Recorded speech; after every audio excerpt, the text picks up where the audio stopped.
प्रयागराजमध्ये त्रिवेणी संगमावर महाकुंभातलं पहिलं अमृत स्नान पार पडलं। मिरवणुकीतून आलेल्या हजारो साधूंनी पवित्र नदीत उडी घेतली। 13 आखाड्यांच्या साधू महंतांनी स्नान केल्यानंतर भाविकांनीही संक्रांतीची पर्वणी साधली। त्याच संदर्भातला हा रिपोर्ट। महाकुंभातलं पहिलं अमृत स्नान। मकर संक्रांतीला 2000 साधूंचं स्नान। 2.5 कोटी भाविकांची संगमावर डुबकी।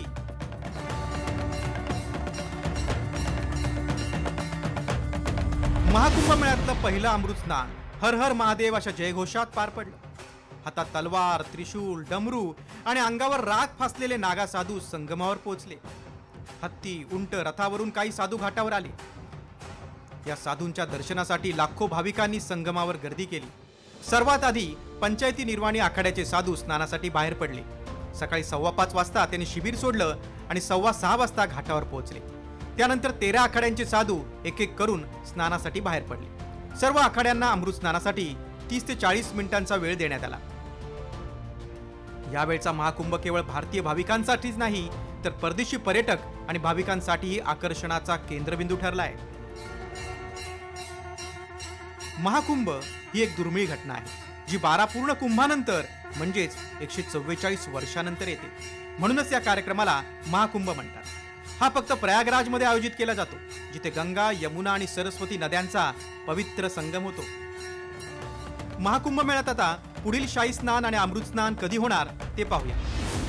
मौनी अमावस्या 29 जानेवारी, वसंत पंचमी 3 फेब्रुवारी, माघी पौर्णिमा 12 फेब्रुवारी आणि महाशिवरात्री 26 फेब्रुवारी। या त्रिवेणी संगमात स्नान केल्यानं आत्मा शुद्ध होतो।